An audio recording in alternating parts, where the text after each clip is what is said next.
बिस्मिल्लाहिर्रहमानिर्रहीम। Hello students, कैसे हैं आप सब। जी स्टूडेंट्स, थोड़ा गैप आ गया था। अब ये है कि अगेन हम एक नए टॉपिक के साथ स्टार्ट करते हैं। ये बहुत ही बेहतरीन टॉपिक है और ज़्यादातर बहुत ज़्यादा कन्फ्यूजन होती है क्वाड्रेटिक इक्वेशंस का ग्राफ बनाने में। तो हम आज देखेंगे कि क्वाड्रेटिक इक्वेशन जो है उसका ग्राफ कैसे बनता है। ठीक है, तो इसमें कुछ ख़ास चीज़ें चाहिए होती हैं क्वाड्रेटिक इक्वेशन में। जैसा कि हमें पता है कि ग्राफ क्वाड्रेटिक इक्वेशन का पैराबोला इन शेप होता है। ये पैराबोला इन शेप होगा। एक तो बात ये कि पैराबोला इन शेप होगा। अच्छा, पैराबोला अप होगा या डाउन होगा, ये हमारे यहाँ ये क्वेश्चन होता है कि पैराबोला होगा और पैराबोला कौन से कैसा होगा, या अप होगा या डाउन होगा। ठीक है, और इसी तरह इसकी अगर अप होगा तो ज़ाहिर बात है इसकी मिनिमम वैल्यू होगी। अगर पैराबोला अप है तो इसकी मिनिमम वैल्यू होगी, और अगर डाउन होगा तो इसकी मैक्सिमम वैल्यू होगी। ठीक है, और तीसरी बात ये होती है कि ये इसके रूट्स कैसे होंगे, यानी कि ये एक्स एक्सिस को टच करेगा या नहीं करेगा। ठीक है ना, तो इसमें ये सारी बातें हमें ज़ेरे गौर करनी है और हमें इस तरह ये पहले थ्योरी देखनी है, इसके बाद हम कुछ एग्जांपल देखेंगे तो हमें आइडिया हो जाएगा। अच्छा देखें, अगर ये क्वाड्रेटिक इक्वेशंस है, क्वाड्रेटिक इक्वेशन में क्या होता है, a x square plus b x plus c. अब इसका मतलब ये कि ए हमेशा एक्स स्क्वायर का कोफिशिएंट है, बी एक्स का है और सी कॉन्स्टेंट नंबर है। ठीक है, हमें पैराबोला अप या डाउन देखने के लिए ए चाहिए होता है। जब भी ए की बात होगी तो हम समझ जाएंगे, वीडियो के स्टार्ट में बता रहा हूँ, तो आप हमेशा समझ जाइएगा कि ए का मतलब है कि एक्स स्क्वायर का कोफिशिएंट।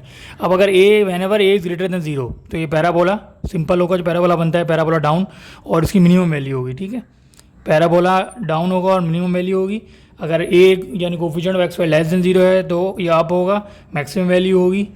सही है, और हमें देखना था कि रूट्स कैसे होते हैं। तो रूट्स के लिए हमने बताया था कि अगर डिस्क्रिमिनेंट की वैल्यू पॉजिटिव है ग्रेटर देन 0, मतलब अगर डिस्क्रिमिनेंट हम यहाँ से हमने ए बी सी निकाल के जब हमने प्लेस किया बी स्क्वायर माइनस 4ac, तो डिस्क्रिमिनेंट निकालेंगे। अगर वो पॉजिटिव है तो दो डिस्टिंक्ट रूट्स आएंगे, और अगर b square minus 4ac equal to 0 है तो इक्वल रूट्स आएंगे। ठीक है, मतलब कि ये एक ही रूट होगा।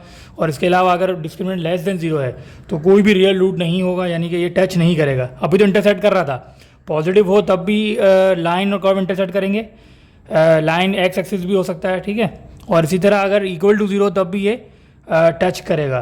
ठीक है, यहाँ पे दो जगह पॉजिटिव हैं तो दो जगह टच कर रहा है, तो ये रूट्स हमें पता होना चाहिए। और अगर ये इक्वल टू 0 तो एक ही जगह टच करेगा। लेकिन अगर लेस देन 0 है यानी नेगेटिव, अगर है नेगेटिव है तो फिर ये टच नहीं करेगा।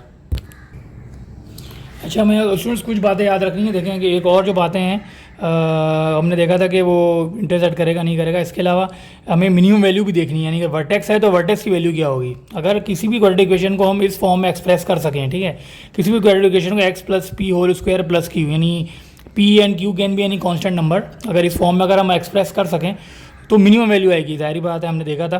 तो मिनिमम वैल्यू आएगी वो क्या होगी, माइनस पी और क्यू।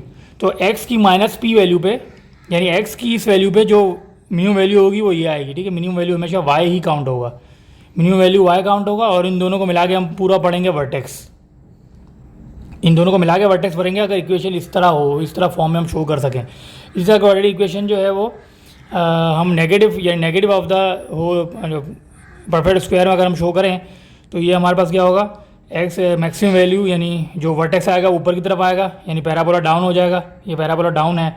ठीक है, इसमें क्या होगा, जो हमारे पास वर्टेक्स होगा वो माइनस पी और क्यू ही होंगे। लेकिन अब की बार क्या होगा कि ये मैक्सिमम वैल्यू होगी, यानी ये जो वैल्यू होगी वो मैक्सिमम होगी।